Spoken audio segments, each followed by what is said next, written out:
So we're doing this series, Me, You, Us, and God, trying to walk through different aspects of singleness. So focusing on yourself, me, you, like dealing with the other person, and then the relationship.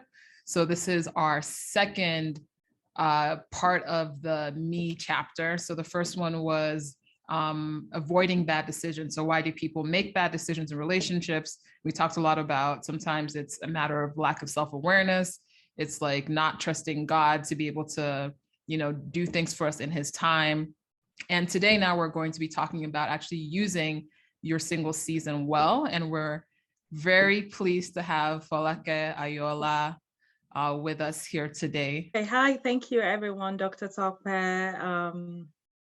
Demi, Kenneth, Dapo, Elizabeth. It's so great to be here to, have the opportunity to talk to everyone.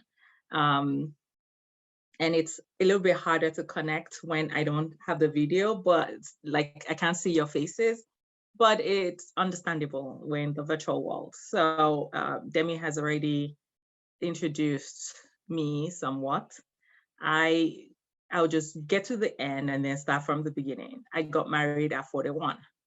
That's really, I mean, for my family, that's ancient. Most people in my family get married around between 22 and 25. So you can imagine getting married almost 20 years after when you're expected to get married is tough. But so now that's the end. You already know the end story. At the beginning of it, I was born in Nigeria. I grew up in Nigeria. Then when I was about 18, I moved to England. I went to school there, then moved to America, and then went to school here. Went to law school, got a JD and LLM, and then started worked in Houston, then New York, then DC. And I've been in DC for 12 years. So what's my journey to marriage? And it is, I want to first say that everyone's journey is going to be different.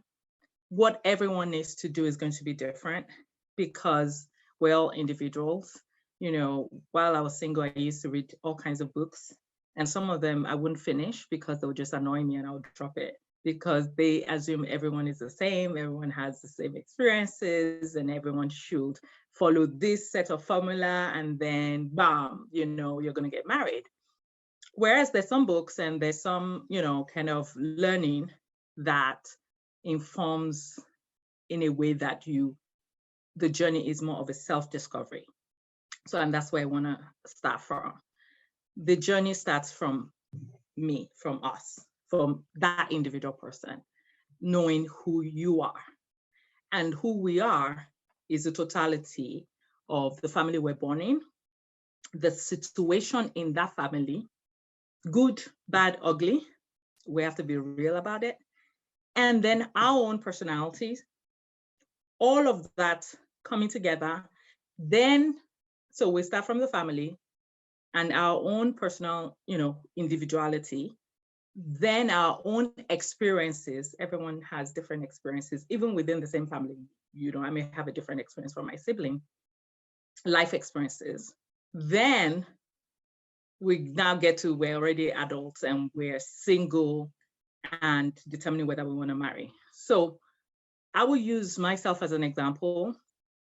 People are always shocked when I use this example, actually talk about myself. But I promised God that if he was going to meet me and allow me to have this breakthrough, I will share wherever I need to share. And if it's only one person that gets blessed by it, then that's my commitment to God. So what was fundamental for me in all, and when I'm sharing all this, I want people to understand that this is solely for the purpose of what we're talking about. It doesn't mean that that's a totality of my life experiences. So the family I'm born into, I love my parents, I love my siblings, I love everyone, but it was a polygamous home. If you understand Nigerian culture, if you're in Nigeria, it's very common. It was a polygamous home, number one. Number two, when I was 10, my parents went to Saudi Arabia, my father, my mother. and left myself and my immediate younger brother and took my two younger brothers. So then I didn't process any of those two things until I was in my 20s. And then I realized that growing up in a polygamous home did affect me psychologically, did affect me. I'm not speaking for any of my siblings or anybody else, but did affect me negatively. I love everyone, but I was affected. So I had to deal with what that meant, what it meant to know who I am as a woman, how I should be treated as a woman, how I want to be treated as a woman, given that I'm also a very sensitive person.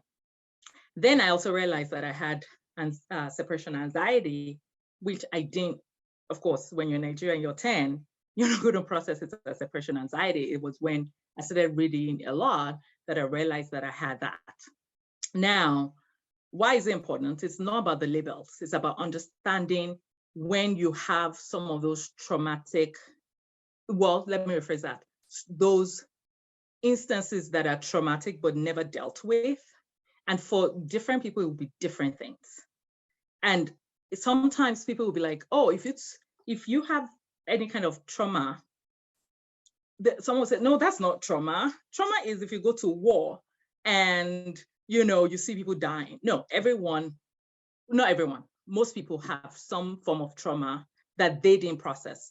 And people think, oh yeah, well, that happened when you were 10. How can it affect you when you're 20? Because any trauma that is not dealt with when you're a child will get into the recess of the mind, but form part of your personality in the sense that you become defensive to protect yourself. But you're not going to know that, right? So you're going to function a certain way and have certain triggers that if you didn't have those trauma points, you may not exhibit, right? And so if you then get into a relationship with somebody, you've not identified your trigger points, you've not identified your soft spots, you've not identified your non-negotiables. When they do something, you're going to react. They're not going to understand why you're reacting. You don't even understand why you're reacting because you've not actually spent time to know who you are. Who you are, and I've not talked about the good parts, because the good parts is what everyone tells us and we all know. So it's easy to identify, oh, Elizabeth is warm, Demi is sweet. Those things are not what causes problems in our relationships with other people. What causes problems in our relationship with other people are the negative things. And what causes those negative things? We need to deal with them. So that's the number one point I want to make. I've used myself as an example. Doesn't mean that your example is going to be similar to mine. It may not be as severe. It may be more severe. It may be benign, but it's still something that you have to process. That's the first thing. And the summary of that, before I move to the next point, is saying, okay, however old you are, 20, 25, 30, just look back. What informs my life? What are some points where I'm like, I hate it when people do X, and then you ask yourself, why? Why do you hate it when you call someone, they don't call you back within 24 hours? What's the big deal? Maybe you have an issue that you haven't dealt with. It's not their fault because they may have been busy. And then when you're thinking about it, it's not a big deal. So by the time they call you back, you're like, oh, you haven't called me in 24 hours. And then you start fighting with them when they're like, whoa. I'm the one that just called you. Why are you upset? But because you have those issues that you haven't dealt with. So that's dealing with those issues are critical from childhood, from teenage years, even as an adult. And the issues can also even be triggered based on an early relationship. Maybe you had a secondary school boyfriend or girlfriend at 15 and they did something that was impressionable. And then all of a sudden you're like, oh, all men or all women are X when they're not. Right? So dealing with all of those. That's the first journey, self-discovery. That self-discovery is fundamental. Now, there's some things that may be external to you, right? So the one I talked about in terms of self-discovery is internal to us, how things that happen in our lives have impacted us and we're functioning in a particular way. There are other things that are not what they're external to us, meaning we're not the ones doing it. But if you're Nigerian, and I know that in America, everyone is super funky and very removed from spiritual things, but there's a notion of spiritual warfare. And I'm not going to get into all kinds of details, but that's very different from spiritual growth, which I can touch on. But spiritual warfare is understanding, even the Bible says it, that we do not wrestle against flesh and blood. They are principalities. And regardless of our background, or like for my background, I had to deal with any kind of situation that would impact my life negatively. For some of us, it may be they'll say, oh, in their family, oh, the men are always poor. We don't know why, but they're always poor. It may not be anything like one person did something to another person, but it's a learned behavior. It's kind of a stronghold in that family. It could be anything that they say. Oh, the women usually have multiple miscarriages before X or whatever. You're going to then assess that and say, is there any generational issue? I'm trying to avoid using the word curse, but issue that I need to be praying about to make sure that it's not lived in my life. Even medical issues can be genetic. Mental issues can be genetic. Why not spiritual issues, right? They can also run. It's not genetic, but it can run in families. And so we want to understand that concept as well, that if there's anything in our family or background that we need to pray about, that we want to be aware of it and be targeted in our prayer, so that whatever covenants that have been entered into way before we were born, we are not party to that covenant, right? So I'll stop there. Then the next part of that journey, so we've already talked about self-awareness, that self-discovery. We've talked about understanding the surroundings and what is going on with our families and our environment, the environmental issues, the familial issues, the generational issues. All those things have to be, and there's so many books on all of these issues, right? So I'm an avid reader. So anytime I encounter a problem, I am not particularly fetish and superstitious, but I am aware that there are forces beyond what I know. So I start to educate myself. Whether it's psychology, I educate myself. Spiritual issues, I educate myself. Education, knowledge is power. That way you can start targeting, how can I apply this to my life? Then the journey is also, what are my triggers? That relates to the self-discovery. Now, let me get to a little bit of the positive aspect of the journey. The positive aspect of the journey, and then I'll stop so that, Demi, if you have additional questions, I don't want to kind of go off because I could keep talking. There's so much to unpack. The part of the positive journey is, it's so difficult for me to say it in the way I really want to, but it's almost like loving yourself. It's so cliched, but it is saying, okay, you know what? I don't like that about my past or my background or the pimple here or whatever, but I'm going to love me. I'm going to discover how to fall in love with this person, because it is difficult for us to be in a relationship that is loving and healthy if we've not just known ourselves, but love who you are. And I'm not saying that, I'm not talking about vanity. No, I'm talking about almost the grace that God gives us is the grace we should give ourselves, right? To say, it is okay. I don't like the way my ears are, it's fine.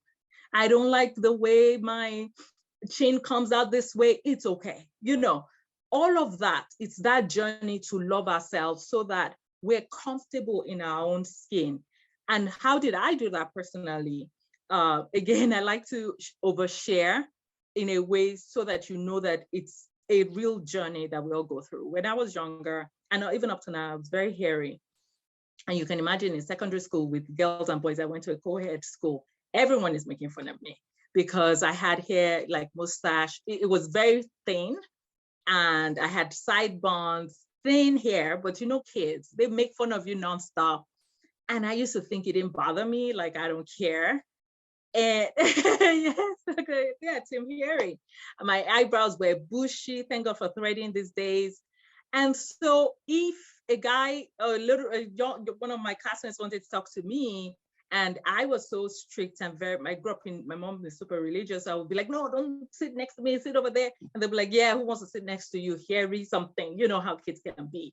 And, I remember that I would be so hurt, but I wouldn't want to show it.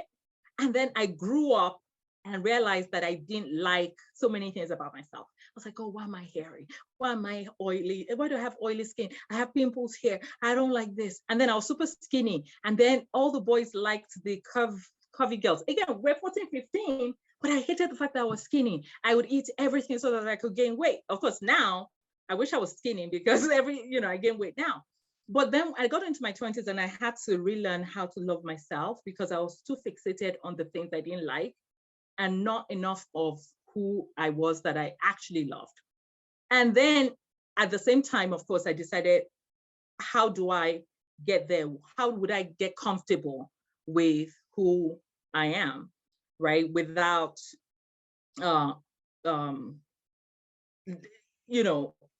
letting it. So let me take one step back and how it relates to relationships. Because I was so focused on all of that, my defense mechanism was, oh, I need to be dating someone who is super handsome. That way, I didn't realize it, but subconsciously, I wanted that person to compliment me, right? So that I'm like, oh, he's so cute. So I would always talk about cute, cute, cute, cute all the freaking time. And one of my cousins would be like, why are you so fixated? And I didn't even know why until I started processing it myself to say that I was overcompensating for something else, until I learned that it was okay to like myself. So once it was a journey again, but once I really liked the totality of me and was like, I didn't create myself, so I'm hairy, so what? If it's inconveniencing, I'll go and do X, but that doesn't define me. I started looking for different characteristics. The reason why this is important is I was so fixated on cute. I would date cute guys, but I wasn't looking at other characteristics that may or may not complement me. And so that relationship won't work because my criteria was, oh, is he cute? Oh, he's cute. I'm dating him if he talks to me. And then I realized that wasn't supposed to be the criteria. I was supposed to also look at character and all this. Again, I'm sounding trivial and whatever, but these are all processes that we all need to go through. For someone else to be something entirely different. You're looking for something for whatever your reasons are, as opposed to who am I and what should I be looking for? Long story short, end of story, I started loving myself and I said, what do I love to do? Who am I? Who am I? This was in my 20s. It was a journey. By this, let me tell you my inflection point. I was 22. I had my real first boyfriend. I just was so in love with this guy. He was the cutest thing ever. But we were not compatible. Not because there was nothing wrong with him or me, but there were just different issues. But I would not let that relationship go. And eventually, by the time I was 26, the relationship collapsed. And I was devastated. And he got married to someone else literally 6 months after we broke up. So that even devastated me further. And then I took that journey. I was like, okay, you know what? I'm taking a pause. I took a pause for a couple of years from dating anybody and discovering myself. That's what I was talking about. Every aspect of myself I discovered. Again, someone doesn't have to be as dramatic as I am, but my personality is quite dramatic and you have to know who you are. So I knew who I was. I was like, okay. Then I started figuring out all the different aspects I've been talking about and finding ways to come to terms and at peace with all of it. For me, my journey was reading books, listening to sermons, and discovering myself. And then I said, okay, what do you like to do? As opposed to, I'm going to wait for the first, up to I was like 28, all I was doing was waiting for my husband. And then by the time I was 28, 29, I said, I haven't found him.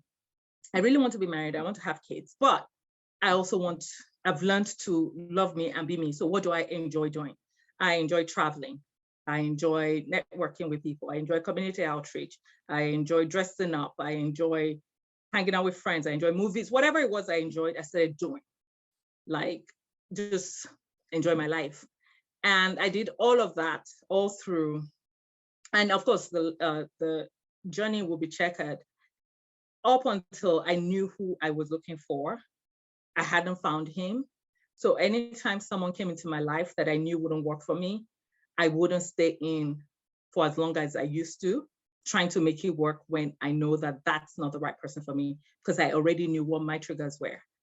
When my husband and I met, he already had gone through his process, right? His process was different from mine. He did not come from a polygamous home. This is what I'm saying about everybody having their journey, but he had his own issues. Because he's not here and he's not speaking for himself, I'm not going to talk about his own issues, but he had his own issues that he was working out, that God was working through him as well.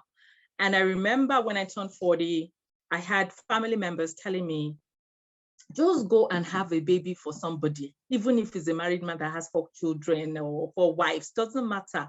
As long as you have children, all kinds of advice. And I was like, God, you cannot give up on me.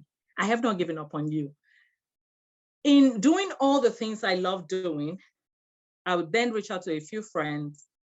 One of them reached out to his friend. I live in Washington, D.C. This person lives in Abuja.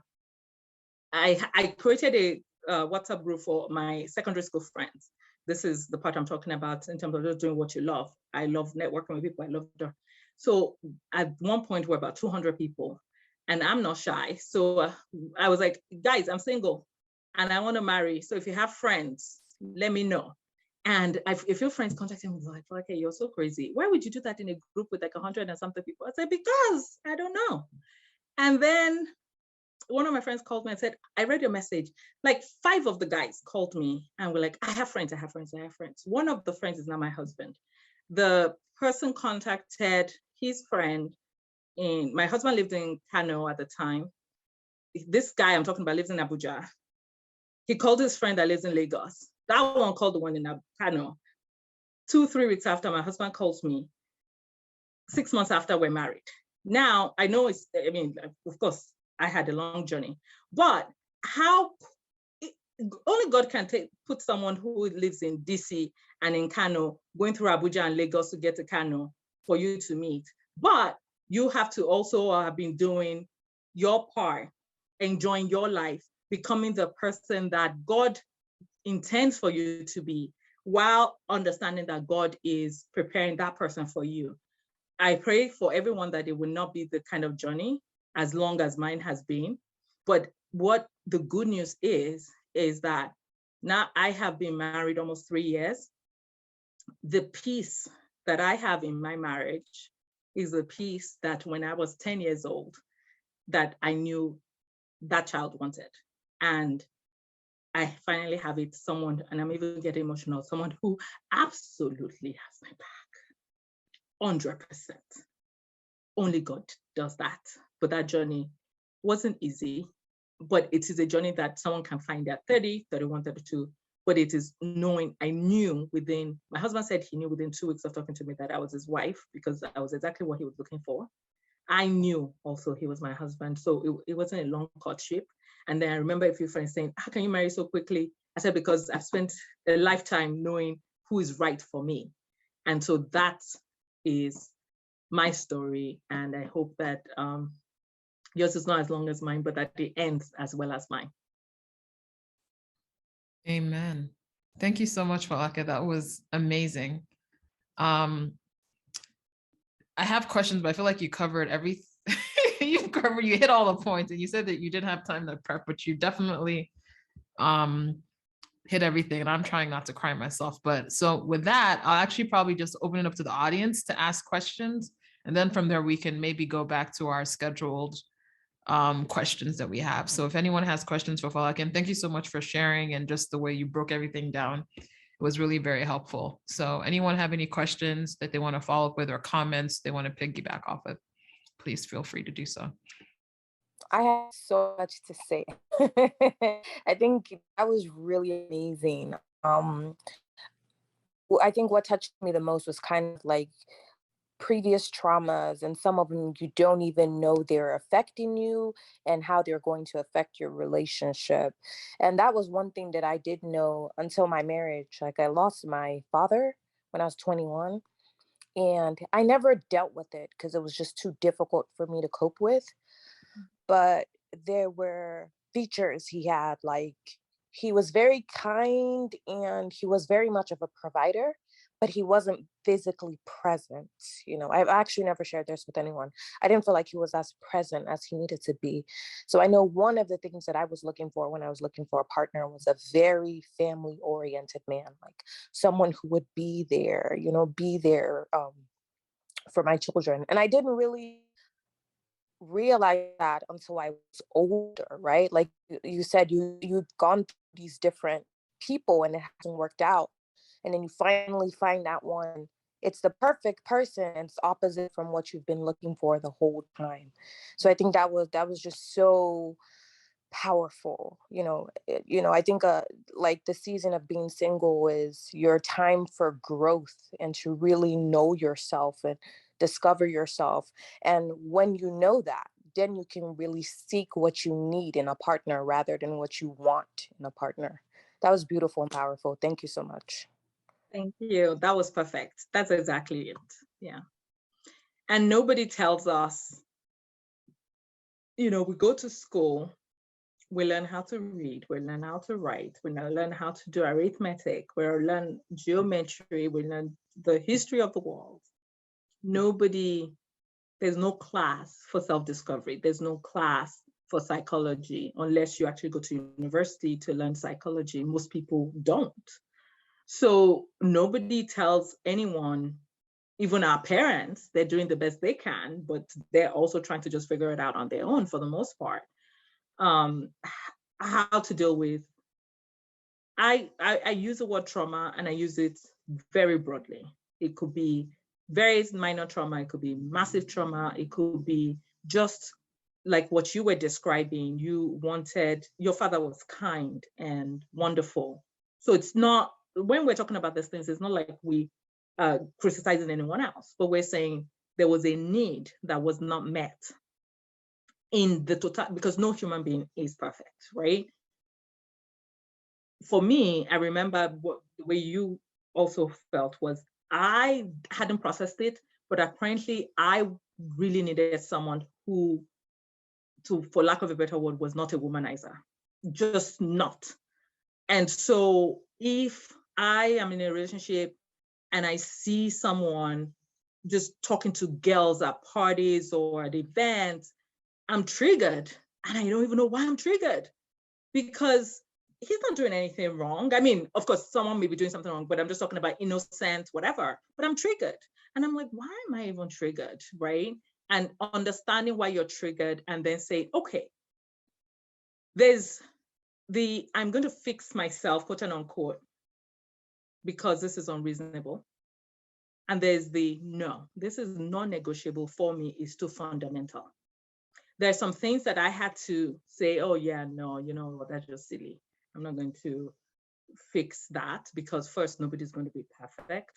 So I'm not going to require the man to have all of these things on the list. I see some girls, they write a list of the man they want to be with, and you're almost like, that person doesn't exist in this world, right? You have to prioritize. Your list is like 30. You have to prioritize what's your top 10 non-negotiable. But at the same time, there's some things that are non-negotiable, 1 or 2 or 3 things. For me, it was that I wanted someone who was committed to me without me even having to question it. Why? Because I had compounded issues. I had the issue of a polygamous home, so that my mother is not the only wife. That affected me. It may not have affected someone as much as it affected me, but based on my personality, and that's why you have to know your personality, it really affected me. But at the same time, it was coupled with my parents leaving, the separation anxiety. So when you compound those together, assuming when my parents were around and my mom was always there, maybe the polygamy may not have had the kind of lasting impact that it did. But when you compound it with separation anxiety, that's disaster for someone who hasn't processed it. And I loved what Kenneth said about what she needed in a husband, not because her father wasn't wonderful, but because she has her own need. So now imagine being with someone who is a wonderful person in and of his own right, but he doesn't see the big deal in, what do you mean I need to be present all the time? My job is in Timbuktu, you're in Houston. I'm going to be at work in Timbuktu. And if I'm busy, I'm going to call you for 3 days. That is not a big deal. I still love you. I still love our children. But can I maybe like, no, because I need to have you here. Take the job that is here. Why are you taking the job in Timbuktu? And the guy is like, yeah, you're not supporting my career because I really want the job in Timbuktu. All of a sudden, there's a problem in that relationship, not because either party is wrong, but because what they're valuing is different. What they're valuing is different. So when we know ourselves, we look for someone who meets that need. And our prayer, the one that is outside of our control, is for God to connect us with that person. That is the one that is outside of our control. That is where the prayer comes in. The work we do is self-discovery. That's our duty. When we know our duty, then we make our request, our petition to God to say, I understand what I need. I understand who I am. I am ready to be a good partner to my other person. And wherever he is that you're pruning him, that will connect us. Only God can do that connection, but we can prepare ourselves to be ready for him or her. Thank you so much. And thank you so much, Kenny, as well, for that contribution. That was great. Anyone else with comments, question here before we go on? Yeah, I have a question because my name is Okbayemi Adebayo. I go by Ope for short as my English name. But she's actually at my place. That's why she's using my stuff. Yeah. So my question for you is that how did you deal with the pressure? Because I understand the fact, because for me, I'm like, 20 is okay. In your 30s, it's a lot of pressure. And having to wait till you're 40, not only is this, because even at me at this point in my 30s, everybody is looking at me like, okay, when are you going to get married? And everybody wants to introduce you to somebody, and they are just like, all of you should wait. So like, how did you deal with that pressure, most especially in your 30s? Did you seclude yourself? Did you run away? Because me, I'm running away from human beings right now because I'm like, I don't want anybody to put me under unnecessary pressure. So yeah, that's that's my question for you. How did you deal with the pressure? That's a great question. That is a fantastic question. I had not addressed that at all, but it's so real. The pressure is multifold. It's multifaceted. There is the family pressure. I was lucky that my parents are not the pressure type of people, but that doesn't matter. You're going to have aunts that would do the job 10 times as well, and uncles and friends and so on and so forth. So there's the societal pressure, as it were. Then there's the internal pressure you feel on your own if you want to settle down and having not found that person. Then there's a biological pressure, particularly for women. That is, I think, the real pressure, the pressure that no one can remove, not even you. And that, by the way, is a pressure that guides society. Society is not trying to pressure you because they just want to pressure you. They're trying to pressure you because they are aware of the biological clock. So a lot of people are well-intentioned when they're talking about marriage. So the pressure comes from everywhere. And I went through a lot of pressure because I was someone who really wanted to be married. I have friends who say, oh, they don't want to be married. So then they're not under pressure. I really wanted to be married. I love relationships. I love being in this kind of a healthy relationship. So I was under a lot of self-inflicted pressure. Then I was under a lot of biological pressure. Let me tackle the biological pressure first. That is just there. What I did was I froze my eggs. So if someone has resources and you're over 30, you should freeze your eggs. That gives you, it's not 100% foolproof, but at least it gives you some comfort that you have frozen the eggs in a time frame. If you're doing it 32, it's 32-year-old eggs. If you're doing it at 34, it's 34-year-old eggs. That's a practical thing that one can do. And I remember when I was freezing my eggs, I was 34, then 35. I did over a 2-year period. I had friends who were kind of saying, don't you have faith in God? I said, it was God that provided this opportunity. It's God that provided the resources. It's God that provided the doctors. It's God that, So anyone who has those resources, I would recommend that you do so. Even if you get married 2 years later, the eggs will still be 2 years younger than whatever age you are when you're getting married, and it makes a world of difference because fertility drops significantly after 35 and then drops precipitously after 40. So the earlier you can freeze eggs, if you have the resources, the better. That's one practical solution. The other, for biology, that's the only thing I can say about that. Other than that, nothing, no one can do anything about it. In terms of the internal pressure, for me, how I dealt with the internal pressure was there were two things. One, my faith helps. There are times when I would not lie, there are times when my faith wavered, where I would be like, I don't know if God is going to ever answer me. I mean, this is just ridiculous. There'll be times I'll be angry with God, right? And literally, I'll be like, oh yeah, no, for sure, God does not exist, because if he did, why am I 38 and single? And then of course I would bounce back and realize that God does not exist because of me. He existed before me. And so what does he need me to be doing during this time? And that's the question we all ought to be asking ourselves, that even if we don't like our current situation, whether it's singleness, whatever that situation is, the question I always ask is, God, why are you allowing this to happen? What am I supposed to learn from this wilderness period? Moses went through a wilderness period. Joseph went through a wilderness period for 18 years, from prison, from slavery to being sold to, when we read those stories, it always seems so easy because we read the end just within a few minutes. But that's a lifetime, 18 years. Moses was 40 years. That's a lifetime.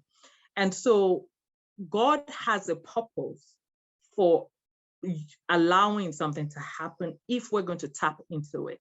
Moses ended up being the one that God used to go and free the Israelites. Joseph was who God used when there was famine, and the examples go on and on. And once I started reading scriptures and learning about the journey of all these people, I wanted to tap into that and understand what the wilderness experience means and why. Because what happens in my own personal experience and meditation over the years was that we begin to grow.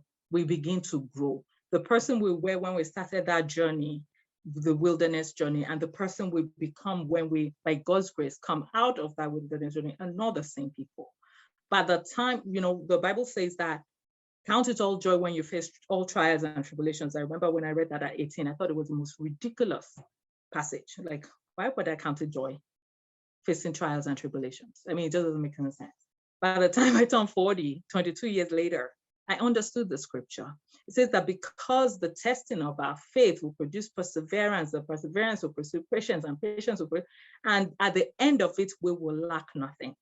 By that, it doesn't mean that the physical things that we're going to lack. It means that we will become so solid in the things of God that we will not be moved by the societal pressure. We will not be moved by outside circumstances. We will be human and will react, but we know that we're now better for it. And that's why I'm telling you that I said to myself over a couple of years that, God, if you meet me at this point of need, I will do what you need in your kingdom. Since I got married, I can't count the amount of this type of conversations I've had. And the reason I say yes to all of them is that covenant I had with God, that when you meet me at my point of need on this, I will be your vessel to tell other people that you will come out and you will be that person who can help humanity. So I'll come back to your question to say, don't run away from humanity. this is the time to embrace humanity. Learn about yourself, dealing with other people, engage other people. When we say that God will bless us, He doesn't come from anywhere to come and bless us. He's going to use other people to bless us. So when we're running away from those people that He is going to be using, we're just prolonging the time that He can use to bless us. And also we're prolonging when He thinks we're ready, right? And I did the same when I was much younger. There'll be periods where I'll be so angry. I just don't want to talk to anybody. I just want everyone to leave me alone. And then as I grew and I grew, someone is getting married. If I can't be there, I'll be there to support them. I'll be there. And my parents and my family members will feel like, aren't you sad? You're like 37 and you're at this person's wedding and they're 28 and you're like the one helping her with this. And I'm like, no, I'm not. I'm at baby showers, I'm like bridal showers, I'm at weddings. Demi can testify to this from my social media presence. I am everywhere that I can be. I'm not, based on my personality, because I'm an outgoing person, not running away from being there for people. And it works for me because, one, it allows you to see that the world is not, that it allows you to recognize that the world doesn't revolve around you, number one, that life is going on when you see other people doing things and you're traveling and you're doing all that. But it also allows you to grow and to meet people and to develop yourself better. And then when you have reached your destination, to be the best version that God intends for you to be. So the pressure is real, but that's part of the test to get to the next level of who you're meant to be. All right, thank you so much, Folake. Do you have any other comments, questions here before we go on?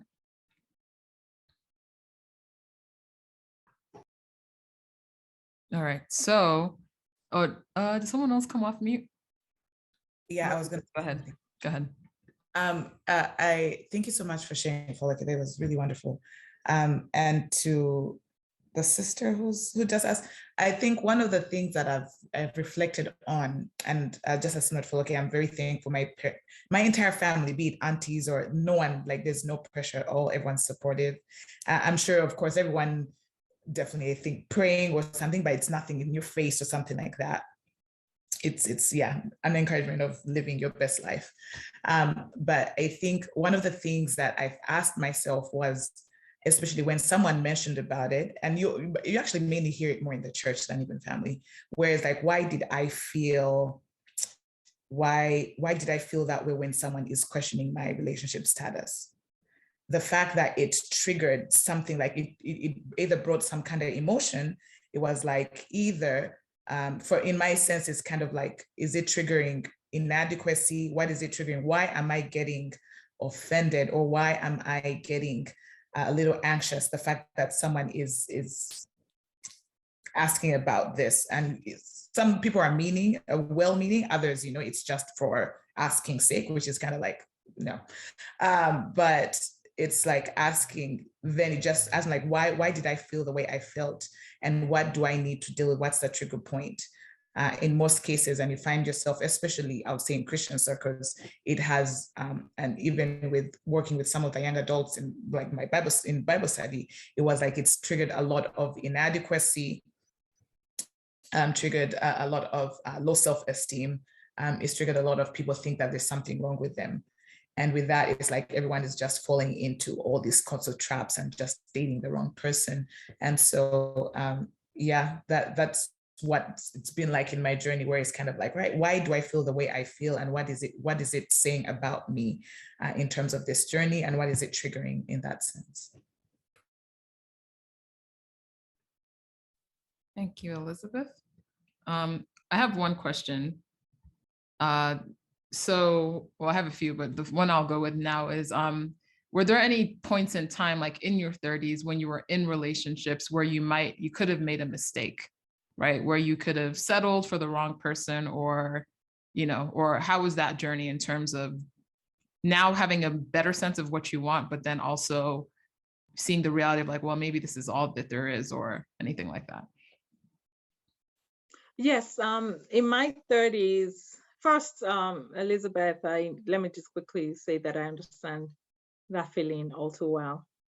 But I want to also say, before I go to Demi's question, that it is okay to feel those emotions. We're human beings. And I don't subscribe to people wanting to pretend that it doesn't affect them when it clearly does. It's almost like someone who doesn't have a job and who wants to work. And if they say, oh, where do you work? And the person has to say, oh, I'm in between jobs. You know they feel something. You know it when they're saying that. It hurts because the reality is they want to have a job and they don't currently have a job. And they're stressed about paying their bills and they're stressed about feeding their kids or whatever it is. So it's okay to have those emotions. It is the solution. Usually what I used to do was the opportunity to go back to God and just say, God, I feel terrible. And I really, I know the person either meant well, didn't mean well, doesn't matter. The reality is I want this and I need you to meet me. Let me, you just take it back to God. It's okay to not feel adequate. It's okay not to feel that low self-esteem. No, well, I'm not talking about global low self-esteem, but just like, the impact of, is something wrong with me? But there's nothing wrong with you. There's just, I know you know this already, there's just how life is. Sometimes some things are a struggle and a challenge for one person and it's not for another person. And it's not because of anything that we've done. It's just sometimes how life is. And the best way is just, one, go to God, but two, also to say it's okay to feel that way temporarily and then reassure yourself again that you're doing the best that you can. What is not helpful is what we were talking about before, to hide. If you are a person who doesn't like to go out and socialize and whatever, then that's who you are. But if you're hiding, that's not the same thing, right? If you're hiding because you just don't want people to ask you those questions, then you're not really developing, you're just hiding from the problems. Now, Demi, you said, was there a time where I could have made mistakes? Yes, 3 times. And I'm grateful that I didn't make a mistake by settling with those people. I think what was helpful for me is about the time I got in my 20s. I told you I started that journey my late 20s. So I had already gotten into the mode of almost being very psychoanalytical about and intentional is the word about my relationship. Excuse me. Because I already knew that I was late. By the time I turned 30, I knew I was late in my own walk to my own self. And so I said, I will remind myself that if I'm already late, and by the way, when I was 32, I thought I was ancient. I didn't know it would take almost another decade before I actually settled. I thought, oh my God, I am now finally, it's over. My 35th birthday, I celebrated, but I thought, oh yeah, life is over. This is it. I'm dead. I'm going to die. And then I didn't die. But the point I'm making is that every year I thought was the worst until it became that year. I'll be like, oh, when I was 32, if I'm 35 and I'm not married, this will be the end of the world. Then I'm 35, I'm still not married, it's not the end of the world. The world continues exactly as it was before. So what I did was, anytime I'm in a relationship and I felt like, which was 3 times in my 30s, and the first relationship was extended for like a year, the next was like another 2 years, then the last one before then, I mean, my husband was like 3 years, 3.5 years. What I did every time will be to psychoanalyze that situation. I am miserable. Why am I miserable in this relationship? I thought I wanted to be settled because my goal would always be I want to marry and then I'm dating this person, but I'm miserable in this situation. And then I'll begin to assess why I'm miserable. And I realized that I still hadn't found that person that I was at peace with. And my number 1 criteria was to be in a peaceful relationship. No drama, no unnecessary, and definitely no emotional abuse. So if someone is treating me poorly, either they don't care about how I feel, and let me say one more thing. When you're in your 30s as a woman, a lot of men would function like they're doing you a favor. This is the point I'm trying to make. They function like they're doing you a favor, and I hated it so much because I'm like, no. I am also coming to this with a lot. So you are not doing me any favors, but they think they are because the way society is not all men are like that. My husband isn't, but the way society has kind of shaped everyone is that any woman who is above 30 and certainly above 35 is now not valuable or desired. It's really the fertility issue, right? It's a fertility issue, but then it's camouflaged because the guy may not be able to tell you that, oh, I want 3 kids and you're now 35, you know. So he's going to start acting, some men, not all men, a certain way that doesn't make you feel good. And for me, there's some women who will be like, well, that's the best you can do. The people who told me that to just marry, well, you're already 36. Why are you? You're difficult. You cannot find everything in man. At least he's dating you. What's your problem? And I'll be like, but and then sometimes people will make you, and the guy will make you think you're crazy. And I'm like, I know I'm not crazy. I know that is not the way I'm supposed to be treated. But I remember the last relationship before I met my husband, he was like, I'm going to marry you, so relax. By the way, all the guys I'm talking about, all those 3 guys had kids already. So the first one had 2 kids. The second one had 1. This last one had 2. Why am I saying that? They were not in a rush to get married. They either were already married before and divorced with the kids, or they had the kid before when they were younger. So my point being, there was no rush. And I wanted kids. So I want to hurry up.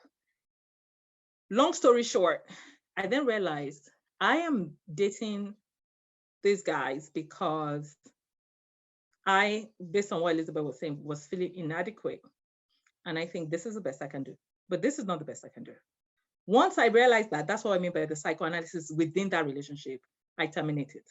I remember the guy I dated before I married my husband, he was shocked. I said, no, it's okay, I'm done. He didn't believe me. He was still calling me. And I was like, oh, no problem. I still chat with him like we're friends. And he was like, oh yeah, I'm going to marry you. I just want to do this deal. I said, oh, for 3 years, we've been doing different deals. You still have not put a ring on it. That's okay. I started talking to my husband. This other guy is still calling me. And I'll be chatting with him like we're friends. When he heard I was engaged, he was like, I was too timing. I said, no, I was not too timing. I told you last year that I'm done. You are calling me and we're friends. And did I see you? I didn't see you. I didn't talk to you. And I told you I was dating and I moved on. But he said he didn't believe me that, I'm 41. I mean, that's when you start to know how people view you. He was like, you're 41, how? Like, so he thought he had already found someone he could treat anyhow because I can't go anywhere. All that to say, my husband, current husband, only husband, was never married before. No children, wants kids. We're working on it together. I have frozen eggs. We're doing everything together as if we met at 25.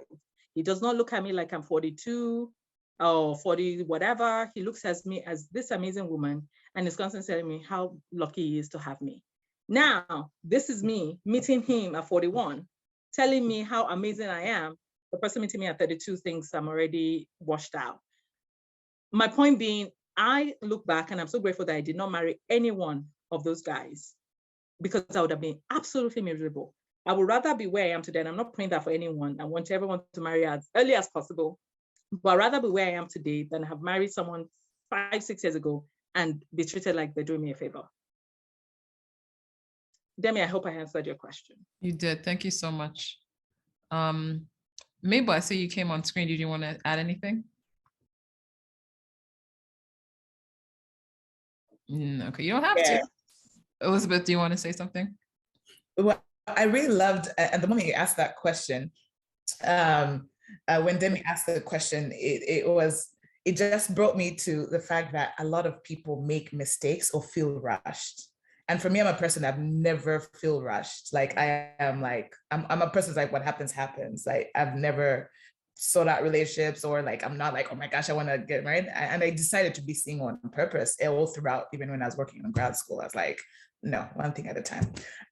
But I remember, again, knowing who you are, what God has told you, and what you're called to do. Again, is the self-discovery is very important. Because I remember at a point, I don't even know where it was. It's a couple of years ago. But then when someone asked something, or someone, it was a series of people, it was like kind of like a setup, but I think it was God ordained, where then I was like, why is this question coming up? But then I thought to myself, I didn't let myself speak it, but honestly, my thought was like, why don't I just go with that guy and throw these people a wedding, and then I'll just live my life, and this guy will also live his life. And the moment I thought it, I was like, I rebuke that in Jesus' name, because then I'm starting to think of marriage of just like, all right, I'm just going to throw you all a party and I'm going to do my thing. I have my career. I'm already set. I can manage on my own. And so, but then when I realized that, like, oh, this, where the enemy was bringing this thought to mind, and the moment just dropped in, I just kind of like, oops, I arrest that. I rebuke that. That is not of God. And not letting people push you to that point, which I've seen, unfortunately, with so many friends who are like about to, who are going through a divorce right now, even through like also family members. So thank you so much for sharing your story, Folake. Demeter, a couple of things I want to quickly say to what Elizabeth said. That's really profound. There are two things that usually happens when we face this wilderness. I call it this wilderness experience of singleness. For some people, it's not a wilderness. That's by choice. They want to be single, and we're not talking about those people. It is either to say, I am self-sufficient, I don't need anybody, and I don't need to settle down. Even though deep inside, we want to settle down. There's that trap of that. I know people who fall into that trap, and I always cautioned myself not to fall into that trap, because I knew deep down I wanted to be married. I wanted to be in a loving relationship. I wanted to have someone who was my soul mate and life partner.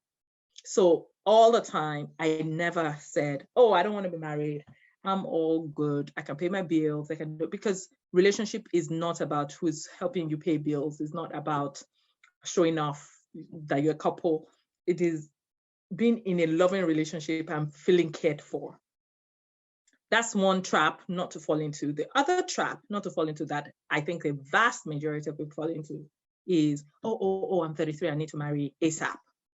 And I cannot count the amount of people who they will see red flags the same way I'm sharing my stories, and I saw red flags.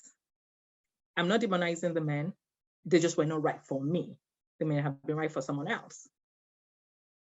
And I've had friends who were in the same situation in the 30s, exact same situation as me, in terms of, we want to be married, it's taking so long, and they just marry.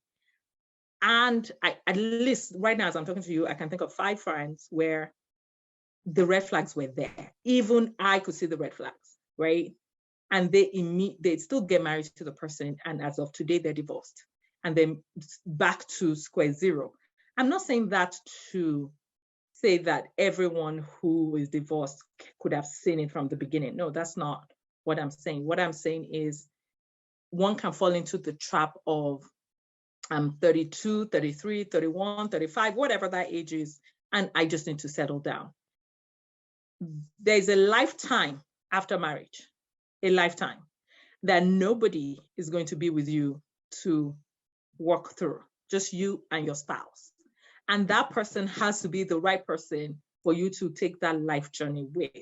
The life journey, depending on when you get married, will be 20, 30, 40, 50, 60, 70 years, depending on how old you are and how long you get to live. Spending that much time with one person every day in, day out, it has to be the right person, otherwise it collapses. And so those two traps are not traps that I would recommend anyone falling into. The I don't want to marry, or the I need to marry anyone. It's a balance of, I need to get married. I'm not going to get everything I want, but what are the most important things? And then be reasonable and ask God to connect you with that right person.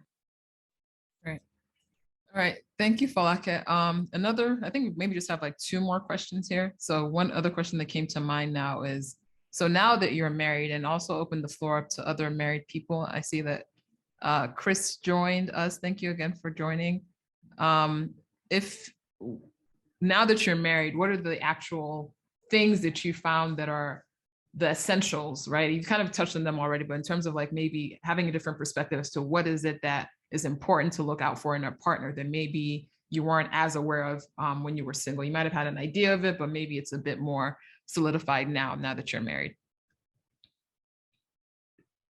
Now that I'm married, first, the qualities that I want to make sure I understand the question so I don't not answer the question. Is it what I'm finding out in marriage in terms of quality of the other person you should be looking for, or about yourself, or The qualities that you, well, I guess we can actually answer both. The qualities that you need in a partner, or that I guess you specifically, or maybe more generally, are important to look out for in a partner. And then I guess likewise for yourself, the kind of how a single person needs to grow to be able to handle marriage appropriately.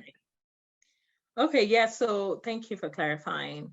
I've been married almost 3 years. Some people have been married 20 years. So everyone will, depending on how long you've been married, it will, that answer may be different. But for me, what I have realized is before I got married, I'd already gotten to the stage where I am totally comfortable letting the other person be who they are. I don't need them to conform to what I think society thinks we need to look like or act like or be like, right? And I had also gotten comfortable with if the person needs space or time out or whatever it is that I don't think is a reflection on me, meaning I got so comfortable with myself, and I think that's my all of it from the beginning of the journey to get married is you get so comfortable with who you are. I don't need the other party to every minute show me they love me. That's too needy and clingy and very difficult for the other person to fulfill. So, and the good thing is that the quality I was looking for in my husband that I found, apart from the fact that he's just a peaceful person, is that he allows me to be me.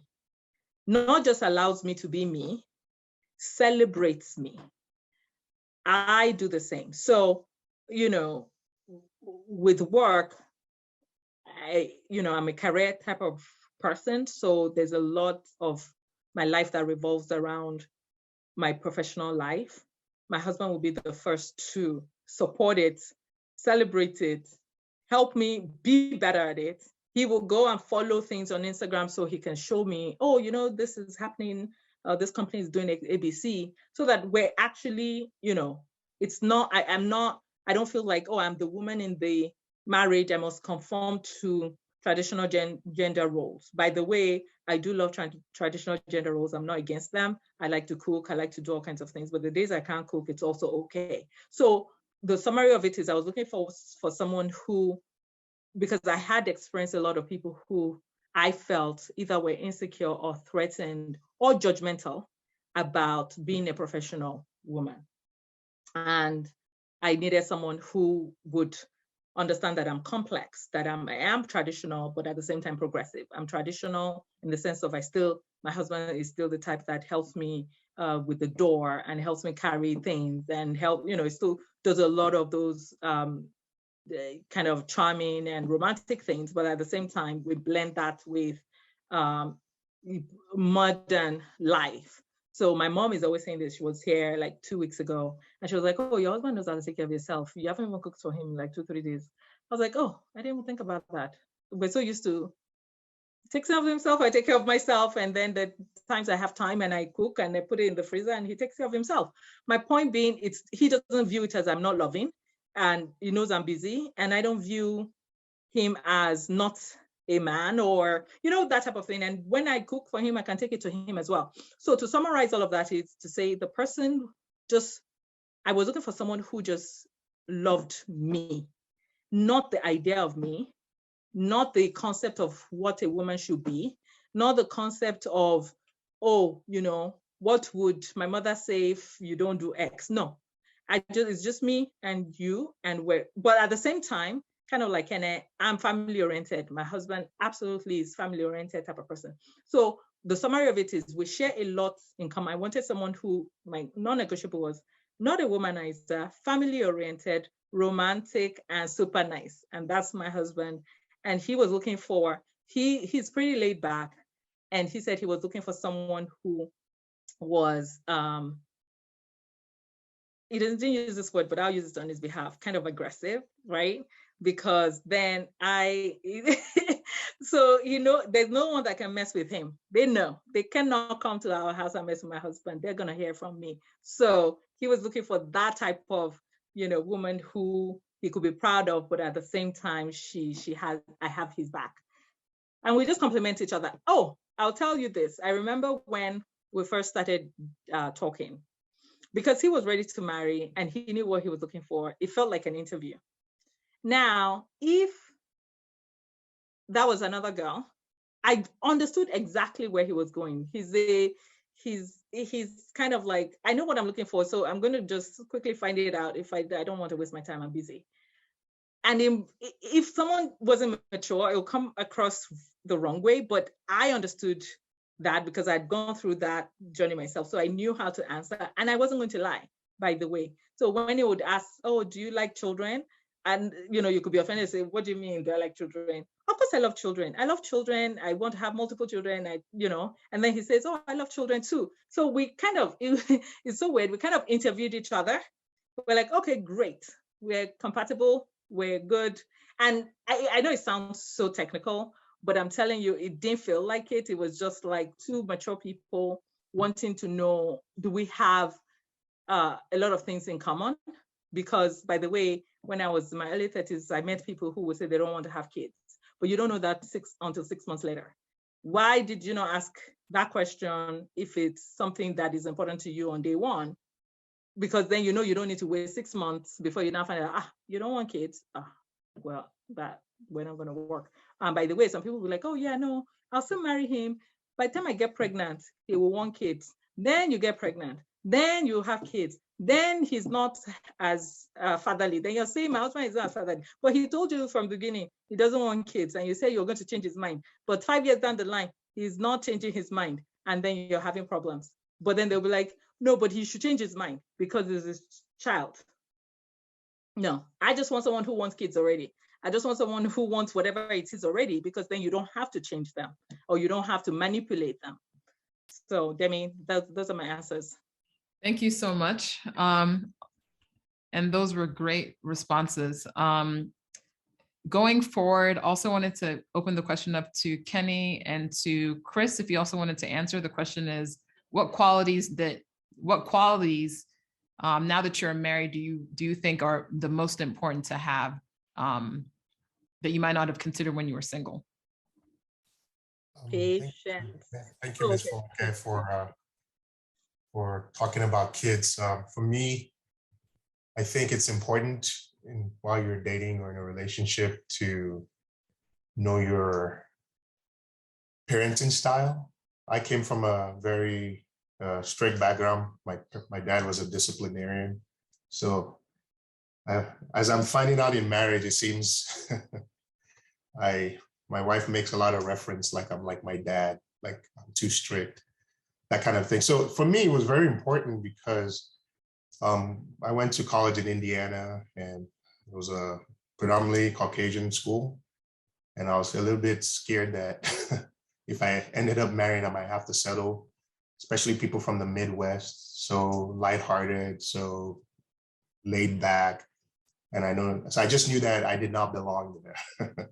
So coming to Texas and meeting my wife, I think part of it was like, wow, it's like, finally I've met somebody that I was looking for. But parenting style was something we never really, we both wanted kids, obviously. I mean, I assume most Nigerians want kids. I wanted to ask you, which Nigerian does not want kids? I know it's typical of the American culture, but it's important to still bring that up. So as I'm going through marriage now, that's one of I would say some of the struggles that we have, trying to find a balance. So for the most part, laid back, but in the sense of, I believe things should be a certain way.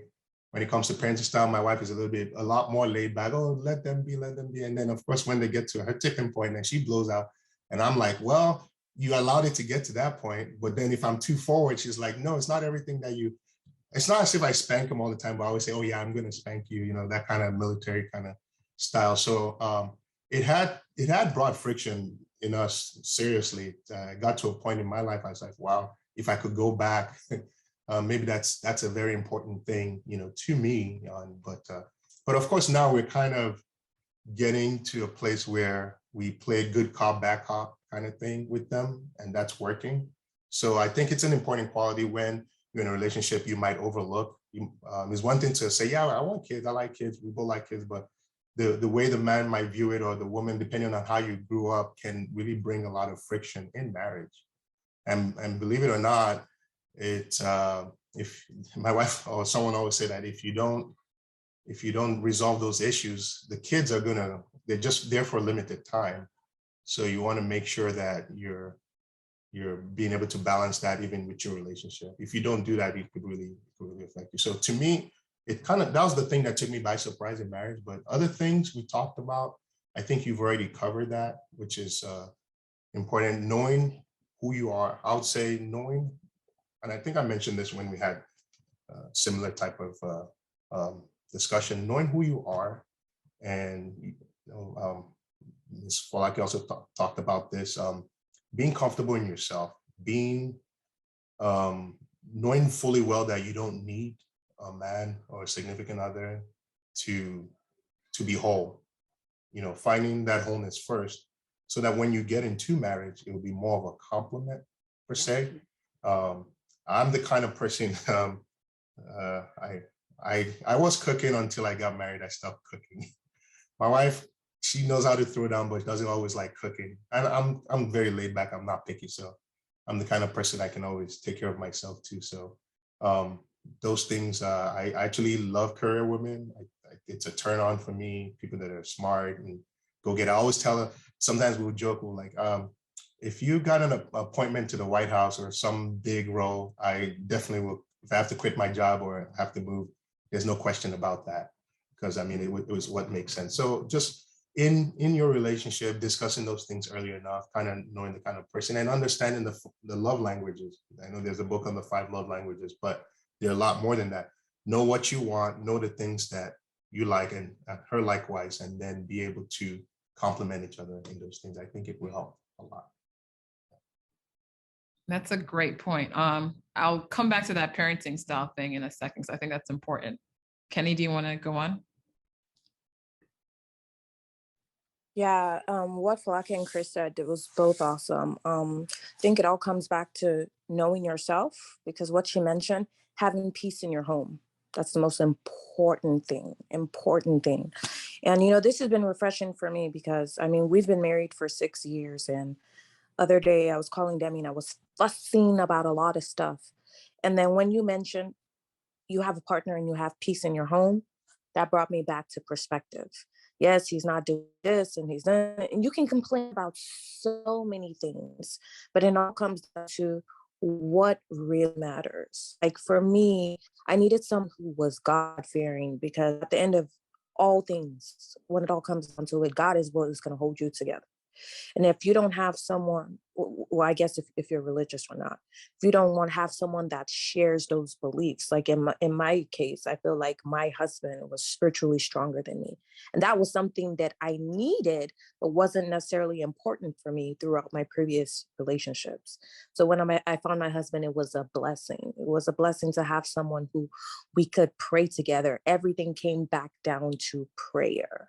And that's the most important thing to me is, you know, like she said, I'm very dramatic. I'll go from 0 to 10. He's very calm. He's very even toned, and it balances it all out. And just like her, I am someone who I was never looking for an extroverted person. I'm looking for, because extroverted people, I mean, nothing's wrong with being extroverted, but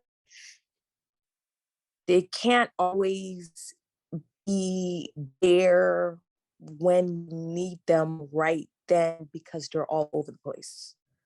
So I think just finding what you need. You may need that extroverted person, but for me, I needed someone introverted, even toned, calm, So when it all comes down to it, when all ships are down, we have peace in our home and we'll agree on the fundamentally important things. So I think that's the most important thing, finding out who you are so you can find out what you need and so you can have that peace at home. Because, he was mentioning marriage is hard work.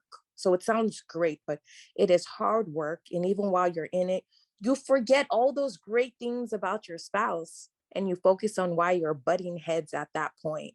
And so being able to go back and getting back to the roots of things, saying, well, when I'm at my lowest, is this person going to have my back? And how are they going to approach it? And, we take for granted a lot of things, but like you mentioned, there are people in emotionally abusive relationships. And that person may have checked the other check boxes. They may make a lot of money. They may be kind. They may be generous, but they're abusing them emotionally. So, just finding peace in your home. That's all I can say. Find out who you are and then look for what will balance things out and get you that peace because you need that. Thank you. Anyone else want to comment here before I ask a question? All right. So going back to this parenting style thing, I think that's interesting. And I think I have a sense of what my parenting style could be, though I feel like I probably am going to vacillate between like disciplinarian, also kind of like, oh no, you need to explore, be independent. So how do you actually get to understand what your parenting style is before you get married? 'Cause I feel like it's very different to see other people's children, right? To be an auntie or whatever. Like, how do you really know, or how can you kind of suss out talking to your partner what their parenting style might be? Can I say something? I think a good chance of doing that is like seeing what kind of parenting models you've previously seen. For example, like your family. Let's say what their parenting style was, their model, or your friends. You've seen your kids how they, not your kids, your friends how they parent their children and stuff like that, and then you can kind of like pick and choose what you want or what you think yours will be like.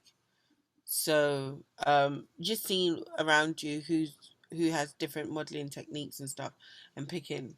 I think for me, I work with children, so I can be very strict and I balance it with, with calmness and niceness. So for example with me, um if a child misbehaves, I do not raise my voice. That's not the first thing I do. I always tell them, like the children I work with, I don't get paid enough to shout at you.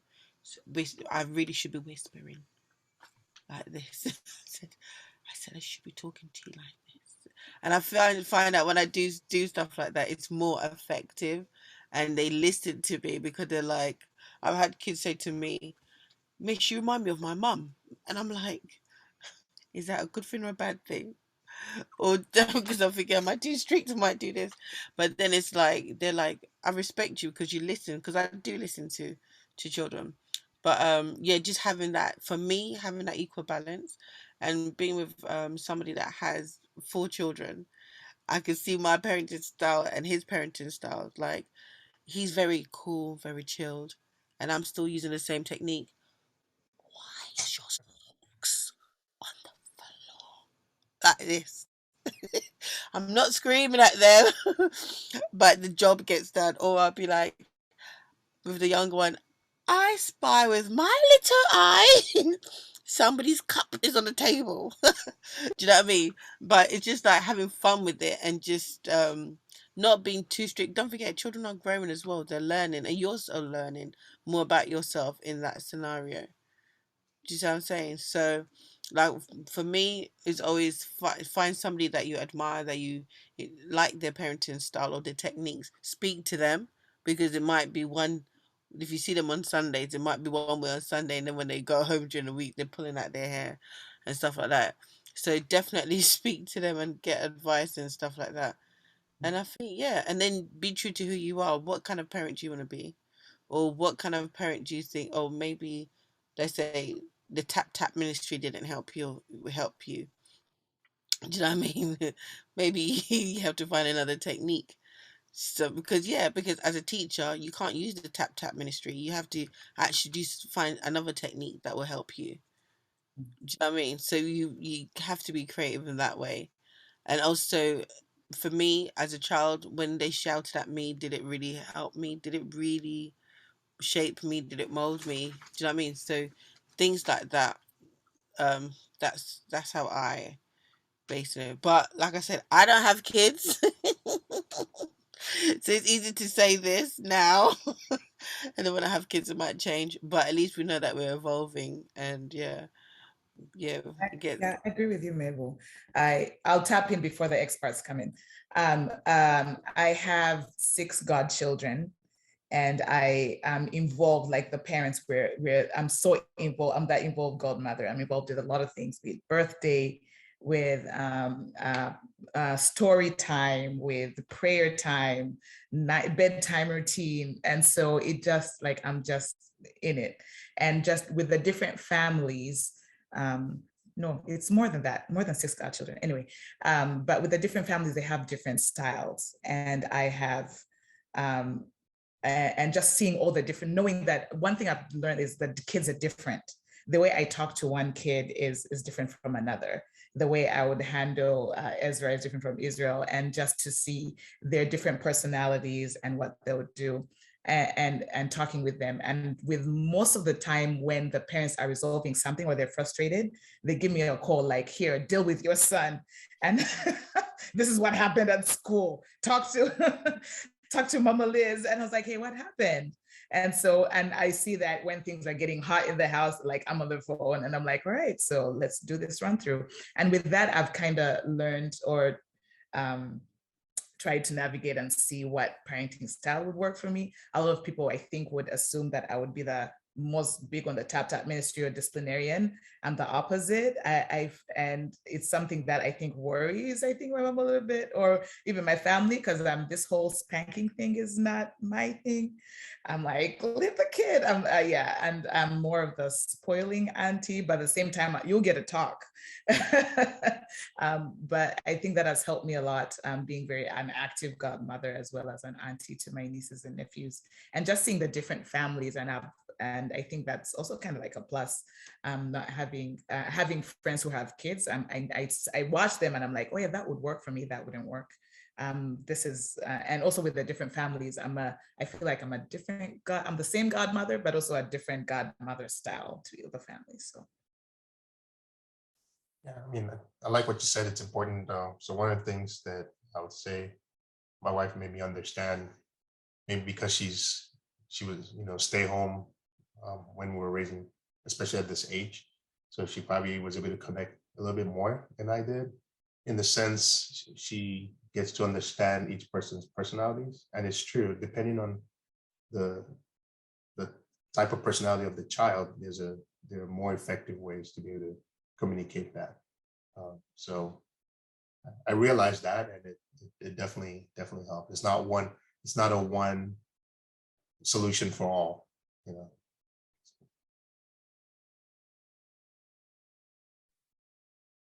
Oh, one thing I wanted to bring up, I have seen, I know it might not be, hope it's not a little off topic, but I've seen couples struggle with, especially when it comes to their faith and kids, in terms of, I know somebody that came from a Catholic background and another person a Pentecostal background. And ironically, both parents go to different churches, and there's a struggle on where the kids go to.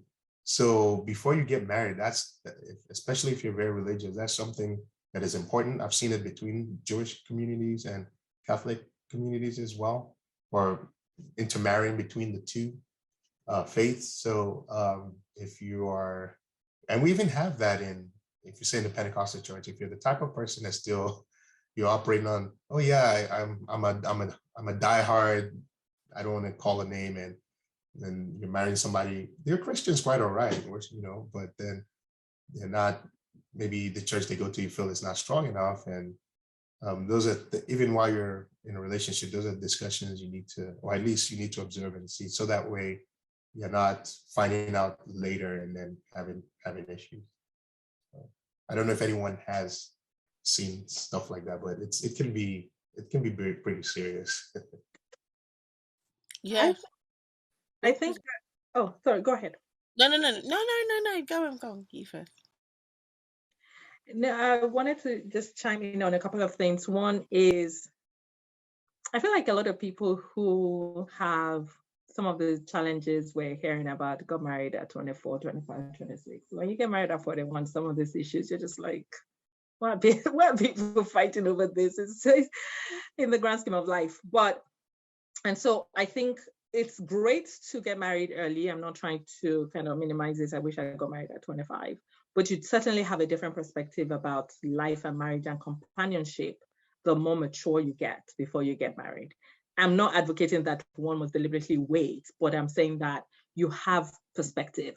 My husband and I, because we got married much later, have perspective. There's some things that I know if I got married at 25, I'm going to be fighting over because I'll think it's such a big deal. You get married later and you're just like, it's not that big of a deal. What the most important thing is, and that's what I'm saying, that I got to that point before I got married. So what's most important is I want someone who is reasonable. I don't want someone who is fanatical. And I'm not talking about religion only, on everything, where it has to be my way or the highway. My way is always the right way. You're always going to have problems when you are always thinking you're right and the other person is wrong, or they always think they're right and you're wrong. The way we've had a peace in 3 years is he's reasonable, I'm reasonable. The times I'm wrong, the times he's wrong. The times I'm right, the times he's right. It is actually, I say right and wrong, but it's actually not how we view it. The way we view it is, and we literally do this, not like academic, but it's just, you get to that mature state where I want to hear his reasons. What are your reasons? Why do you think we should approach this issue this way? He gives me all his reasons. I don't judge any of his reasons because they're his reasons. I'm trying to understand them, the rationale. And he's asking me for my reasons. And we talk about it. There are times where his reasons are persuasive to me. I'm like, actually, that makes sense. So we adopt his approach. There are times where my reasons are persuasive to him. Now, there are times where, and I'm being abstract, not picking on parenting style specifically or religion or whatever, because it is that reasoning that you get to the best outcome. When we don't agree, he's giving his own reasons, I've given my reasons, and we haven't reached nobody has been swayed. What ties everything for us together is two things. We are fully committed to the marriage. He's working for the betterment of the marriage. I'm working for the betterment of the marriage. So we will now say, what is best for our marriage? We already know what you want, and we know what I want. What is good for our marriage? Then we'll discuss what is good for our marriage. If what is good for our marriage is to do it XYZ stage where is going to be some of what he wants, some of what I want, or neither of what both of us want, but this is the best, we will adopt that approach. That's how we have peace in our marriage. But the reason why that's workable is that he's not selfish or self-centered. He doesn't think only of his own needs. And I don't always think only of my own needs as well. We put the marriage, and there are many, many times when my husband would tell me, I've heard you. And then he doesn't say anything. And I'm like, so what do you think? He's like, let me pray about it. Like Kenneth was saying, my husband is more spiritually profound than I am. There are many times I'm like, what do you have to pray about again? I just gave you all the reasons why we should do this thing. He'll be like, okay, let me pray about it. I've learned, I'm mature enough to say, okay, no problem. When you are comfortable, we'll discuss again. And then sometimes he'll come back and he's already like coming to what it is I was saying. And then sometimes he'll be like, no, I don't think we should do it like that because of ABC, but because he's prayed about it, the way he's going to come at me is not confrontational, where I'm also listening to him. And the good thing also about when he says, let me pray about it, is that it gives me time to be like, why are you not praying about it, Folake? You should go and pray about it too. So we pray about it. Now, in terms of parenting style, we never spoke about that before we got married. I never even thought about it. I was so concerned with who is right for me to be thinking about who is going to be right for the children, But I'll say this, there is no marriage that is not going to have one challenge or the other, whether it's parenting style, whether it's financial, whether it's some in-law, something is going to come up that you never spoke about. the reason I'm saying that is that you don't have to be prepared for everything. That's just not how life rolls. Life will throw curveballs at you. That what is more important is the fundamentals. Are the fundamentals good? Do you love each other? Are you both reasonable? Do you have each other's back? Are you committed to your marriage? Ultimately, you're going to find the right answer if that's your approach and the fundamentals in your marriage. So if you're single and you feel strongly about parenting, go for it, talk about it. The other person may never have thought about it. And by the way, the person may say something and do exactly the opposite when they have kids, because it's easy to say, I'm going to spank them when they do X, Y, Z. That's because you've not had kids. When you have kids, you're going to look at the child and be like, oh, I cannot spank this baby. And the last point is, I have lots of nieces and nephews. I can tell you, there is no one way to address all children. There are kids where you tell them something one time, they do it. There's some that you tell 10 times, they're still not doing it. There's some that they're looking at you and actually testing you to see, I'm going to drop this cup. What are you going to do about it? So are you going to react to the child who, as soon as you say, oh, take your plate to the kitchen, sweetie, and the child takes his plate to the kitchen, do you have to shout or spank that child? No, never. But the one that is like, not only is it, I'm not taking the plate to the kitchen. If you piss me off too much, I'm going to break the cup because I'm angry, I'm 2 years old, I'm throwing a tantrum, whatever it is. My point being, each child, with my nieces and nephews, I treat each child based on who that child is. There are children, nieces and nephews that I threaten with spanking. I don't end up spanking, but I'll be like, I will spank you if you don't. And then they look at my face and like, oh, Auntie looks really serious about this issue. I better comply. And there's some that will be looking at me like, I know you can't spank me because you're not my mama. So, so it just depends on the child. Great, thank you. That's a great perspective as well. Yeah. Go ahead, Kenny. So I was going to say, everyone said so much valuable stuff because parenting is hard. I think the one thing you got to have is patience. Elizabeth, it's so awesome that you have nieces and nephews and God's children, because I wish I had that to practice on. My husband and I were, oh yeah, we're going to spank. That's what we're going to do.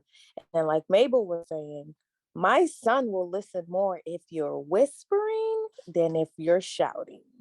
So our parenting styles, it's dynamic. It's evolving. Like I call my mom and I'm like, when did you start spanking us? Was it too young? Did I start spanking them too young? Is that why it doesn't work? And just for my kids, it's just spanking is just not effective. It's just not. It's just better to just talk to them, listen, figure out what they want. And this is what I'm saying today. It may be different tomorrow. So it's just, I don't know, it's evolving. And also it's different if the child is 18 months old versus 8 years old, right? 8 years old, you can actually have a conversation. 18 months old, I mean, you could tap the hands and say, don't do that, because you're not going to have a conversation with a 2-year-old, so it just depends. And my children are 4 and 2. And so by spanking, I mean tapping their hands. But sometimes you tap my son's hand and it is over.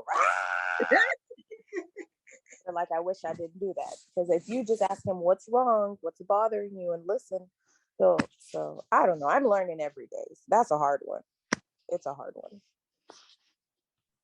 Also, I just wanted to interject and add this, something that I learned many moons ago, that sometimes when we, like, let's say we spank our children, is we're reflecting our anger on that child, not necessarily explaining to them what they did wrong, because they don't know. They're still, like I said, they're learning. So sometimes when we obviously when we were younger, our parents will smack us and we'll be like, why are you smacking me? But you can't really challenge them because you know what's going to happen. So it's like things like that, but they are angry about something that you should have known better. It's like, please teach me how to know. It's just like children learn in so many different ways. Yeah, that's just what I'm saying. So just about the tap tap, that's why we encourage tap tap. No, Yeah. Okay. That's So tap tap is a gentle tap, just a quick, Yeah. not a full spanking. All right. Good to know. because I like what she said. I feel like I spank more because it's more of me losing all my patience. Like I've told you this so many times, and I listen. Let's tap. It versus their children. They're Mhm. just they don't know. And like she said, that's your anger. And it's like if that's how you're reacting to what they're doing, then don't be surprised when they want to hit someone or grab something from someone or scream from someone when they're frustrated. So I think for me, I wish I knew how to be more patient, something I'm still working on. I think I would have been more effective earlier on, even though, of course, it's the process and you continue to learn. But, congratulations on being aunts and being an aunt and having nieces and nephews. That's so helpful. And godchildren, like, that's amazing that you have that practice. No, but it's not the same. I'll tell you, Kene, I don't want us to compare us to you because my nieces and nephews function differently with me than with their parents. They're more spoiled with their parents. They're more behaved with me. So if you're a godmother or an aunt or an uncle, you're not getting the full child misbehavior, like they know you're not their mom or their father, so they function kids know these things. When I would used to babysit my 9-month-old, she will function differently from when the mother comes and carries her. As soon as the mother carries her, she starts to cry. When I'm carrying her, she's like gentle, so sweet. I'm like, oh, this child is so peaceful. And the mother is like, whoa, which child? I don't know the child you're talking about. So my point just being, I don't want us to make our job sound like it's similar to what actual real parents. All right. It's definitely helpful though. It's helpful. You get to practice. Yeah, I totally agree with Kenny. Like you get to practice, but also one thing I've learned or seen throughout is like kind of the power of agreement. Even though you have different parenting styles, like having like agreeing on some things, and the kids, I think as they grow a little bit older, they kind of try to manipulate their way out of things or into things. And so I had one of my oldest one, my oldest godson, Ezra. So one time he grabs a phone and he's talking and he's yapping about what mama did not do, this and this and that. He was in trouble. He's talking his way out of it and daddy didn't do this and all of that. And of course he thought that he's going to get his easiest way out with me. I was like, oh no, this is what's going to happen. This is what I do. You're not going to use a tablet and this. So, which just also was like, oh, all of you just had this on the same page. And then the parents were laughing. I was like, well, yeah, he didn't get the key that all of us are on the same page on this, that you're not going to get away with this bad behavior. So, but I've seen like different parenting styles, but being like having that agreement as well in parenting. Wonderful. I mean, I feel like we can probably dig into this a bit more, maybe in a separate conversation. Just more on parenting styles. Like I asked many other questions. I have questions for Chris, and I'm just not going to go there. We're just going to save it for another day. So the last question I wanted to ask here. Can I say something about the parenting thing before we go? I apologize. I know. One thing that is key. Sorry, I mean, y'all know I'm addressed it, but that's okay. A lot of our parenting style, like y'all touched some key things, but most of it come from like our environment, what we learned, what we saw handed over to us. And unfortunately, children don't come with manuals. So we don't actually have a manual on this is what you need to do. Thank God we have the scriptures as Christians. Nevertheless, a lot of us choose our parenting styles from a place of brokenness. And not actually from a place of wholesomeness, being whole, and that's the reality. Some would say, I used to know a lady that was a member of church. She was like, all her kids had a lot of really different issues, but she said, it's my fault because my parents were very, very strict. And I made up my mind that I was just going to let my children do whatever they liked. And then some come from the place like, no, my parents were just too whatever. And I'm going to be very, very hard on my kids. So we have those two extremes. And so, but this happens because we have not really come to a place of wholeness. We dealt with various traumas. And like Folake said earlier, there are various things, various things that when we're talking about trauma, it's not necessarily that you being a war hero and then you come back from war. We deal with traumatic experiences, even like children, where God created them, to grow in an environment of nurturing and love. And that's how God, and so it's what we pour into the child or the children, that's what they become. And most of the time, what we pour into them are things that are not supposed in that child or in those children. We pour into them venom. We pour into them, the flow of our bitterness and the brokenness, the result of that. So, so in talking to being, getting prepared for marriage, and these are key things we need to talk about. Number one, I'm a proponent of being whole, walking through a journey of wholeness, freedom before getting married. And we can't get to 100% place of wholeness in this lifetime. I know that. But you have some self-discovery. You get to know some things about yourself, why you do certain things. Some people do certain things, not that it's because it's the right thing to do, but that's all they know. Some are attracted to, you wonder why you're attracted to certain people. It's because you're not dealt with certain things. And we always say, well, you go to deal with this, deal with that. But some people don't even know that they have issues that need to be dealt with in the first place.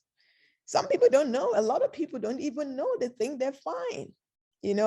I'm not going to take your time. This is not the time for that. Guess we might always talk about wholeness before wholeness before marriage. I think we need to talk about that and be able to share a lot on that, because I deal a lot with those issues and also experiencing some things in my life like that to be able to understand, because a lot of our choices are determined. And, I'm sure you might think, oh, I got married at 41 and people might, but you know what? Yeah. That's what it took God, the time it took God for you to get prepared to be where you are. Thank God for that, because if you've not been in some situations, you cannot really understand some things, the opportunity to be able to sit back and say, what if I knew this? I wish I knew that. And I like your idea of even interview. I know that, of course, some people can be very very rigid about it and can seem not like, how do I put it now? I'm trying to use a word. Y'all help me.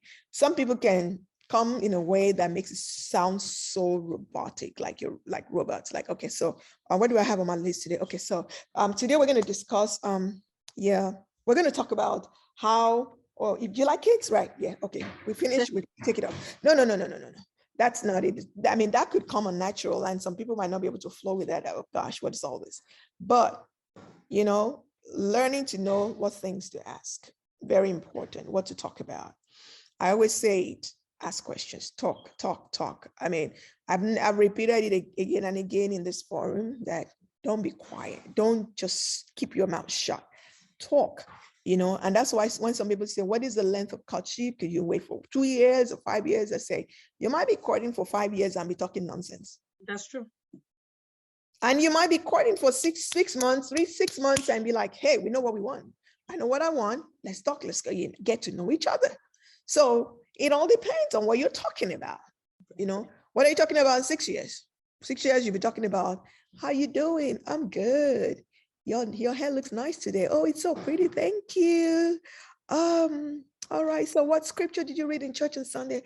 Oh, it was Exodus. Oh, praise God. And then you don't say anything again. And then you meet again for another time. 5 years can go. And you don't even know each other. No. but you can be with the people. Somebody said, the Bible is good though, right? Yeah, the Bible is good, but you know what? Human beings are going to live together. I've seen, I mean, it was so interesting. There was one woman of God that she was saying something. You would like, huh? Somebody did something to her. She said, and somebody said, you know, you're a woman of God. She said, let's put the Bible on the side for now. Let me come and deal with this issue right now. And everyone's like, seriously? I mean, she got to that point. She was like, put the Bible away. Let's put the Bible. I'll come back to the Bible later, but right now I'm going to duke it down with you. And then I'll go back to the Bible and I'll read Psalm 23. And everybody was laughing like, this woman is crazy. This, you know, what I'm trying to say is that, yeah, the Bible is essential. You can discuss a lot of things, but please, please, please, you need to ask questions. You need to heal from trauma. Heal. I would not, you know, and as I said, a lot of people don't know they're even carrying traumas. They don't, you know, I mean, some people here have taken this course that I developed called the Freedom Walk. I used to do the live course. Now I do it. It's online, kind of like an academy. It's long, it's intense, about 6 modules, but it's as various, almost like 20 something videos. I still do it live. I still do it live if I have enough people enough for me to do it live. And it's freeing because there's a lot of things I had to discover by myself. I started making discoveries about myself in my 40s. I didn't know who I was. And I've been a pastor before that, and I've been serving in the ministry and all that. But I didn't have a self-discovery. So these things that I want to congratulate a lot of you that have been coming to these meetings and these gatherings, because you might think it's a waste of time, but you're not wasting your time at all. At all. And, you know, I hope next time we're going to have even some male perspective of some issues. And we'd have a friend here, a brother here, Chris Mobalade. And, you know, really, we need to have them come and share a couple of things also with us. We need the guys to, we need to know some things from the male perspective. This is key. You're getting married. You're preparing for marriage. You're married. You know, people get pressure like I'm 20, I'm 30. In my own time, you know, in those days, you know, today people get married in their late 30s and nobody even say anything much, to be honest. Technology, things have changed. Like, oh, okay, you'll be fine. You still get married. You know, I remember then we had a friend. She was a little bit older than us, like 1 year older than us, and 1 or 2 years, 1.5 years. So we were like, oh my gosh, she's going to be 24. She's getting old. She's not married yet. You know, it was like, wow, she's old. You know, we had that feeling that she was really old. Like, ha. I remember then one of our friends said, wow, I was speaking Yoruba for bear with me, said, she's Oti Dagbao. He was like, yes, so she's really, really, you know. And I got married a few weeks to my 30th birthday. And at that time, I was a senior citizen. According to how it was at that time, I was a senior citizen. But you know, if I know what I know now, I wouldn't have even gone into the marriage. I wouldn't have rushed into it, you know, because I hardly knew what I was doing. You know, I didn't know what I was doing. I had no clue. You know, I was 30, few weeks to 30th birthday, but I didn't have a clue. I had no clue. I was a minister, ordained pastor, and doing all that. But I have no idea what I was getting myself into, what relationship. And people carry traumas. So you need to reflect. We need to have community and environments where you are able to reflect on yourself. You're able to make discoveries. You're able to find out, why do I get irritable at times? You know, yeah. I felt pressured into marriage, to be honest. I did feel pressured by family members, by people in the church, you know, every time, you know, I mean, the denomination I was in, there were not many of us then.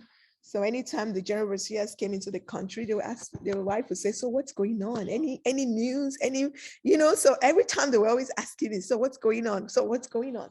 So you hear what's going on all the time. And, but thank God today, people are getting to know that you don't put too much pressure on singles. Don't put pressure. There are various ways you put pressure, but please, you know, ask questions. Raising children is key, especially if you want to have kids.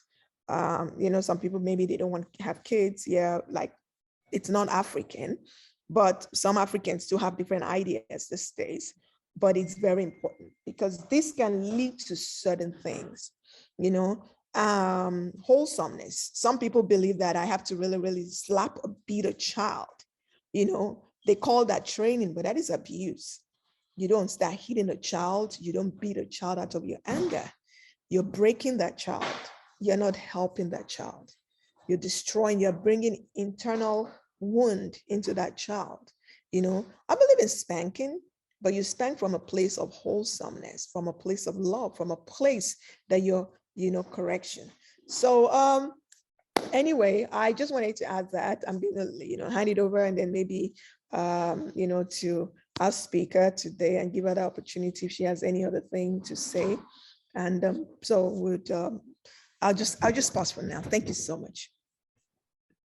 All right, thank you so much, Pastor Tope. Folake, thank you so much for joining us, and thank you to everyone else who's joined and contributed. Like, everyone has spoken, so thank you all for being here. Definitely appreciate your perspective, and thank you, Folake, for that very insightful and methodical way of walking us through your journey. Just wanted to see if you had any last words before we wrap up here. Thank you all for having me. Thank you, Dr. Tope. Thank you, Demi. Thank you, everyone. It's been fun. I also enjoy everyone sharing their stories. I'll just wrap up with this for the single folks. I also like the fact that the married folks joined, because there's some churches where it's just the singles and the married people never participate. And I'm like, they want to join your quote unquote club, they should hear from you. Why is it only just the singles as part of it? So I like this wholesomeness of singles and married people having a conversation, because that's what it is. We all learn from each other. I would end with this to say, it's a journey. There are no formulas. We all know this. Everyone is smart. It's okay to feel bad, and it's okay to acknowledge to yourself that you feel bad about it. But it's also, I want to encourage whoever it is that is single and wanting to be married to know that God will come through for you if it is what you want. And ultimately, everyone can have the specific request and specific whatever it is that they need in a marriage or in a spouse. Ultimately, all the values that we all know about will be what will keep the marriage going. It will be love, it will be communication, it will be patience, it will be being considerate. All of these values, when we talk about it, it sounds like easy stuff. It's not. It is real life practicality, where Brother Chris is talking about him and his wife negotiating on parenting style. So whatever it is that individuals are discussing in their lives, these are real. People have their own thoughts, but as soon as we continue to communicate what they are, and we love the other person, love doesn't always seek its own, we'll be fine. So I want to just wrap up by saying, I really enjoyed sharing. Thank you for allowing me to share my story, and thank you also for sharing your perspectives. And for those who are desiring to be married, who haven't found the right person yet, I am praying that God will meet you at your points of need. And for those who are married, who are working through all of life's different challenges, that God will continue to give the wisdom and the courage to deal with everything, and also know when not to push. Ultimately, it's just this one life. Let's all be happy and at peace. So that's it from me. Thank you so much. Amen. Thank you so much, Folake. I'm just going to drop in our channel our website for our next event. So our next event is May 15th. Invite you all to come back again, or invite other people in the forum, both single and married, to join us. So our topic there is going to be emotional health, which kind of fits perfectly to what we talked about today: how to deal with trauma, how to identify it, just the things we might need to work within ourselves first before we get married. So again, we'll send out the flyer for you to also to share with your networks.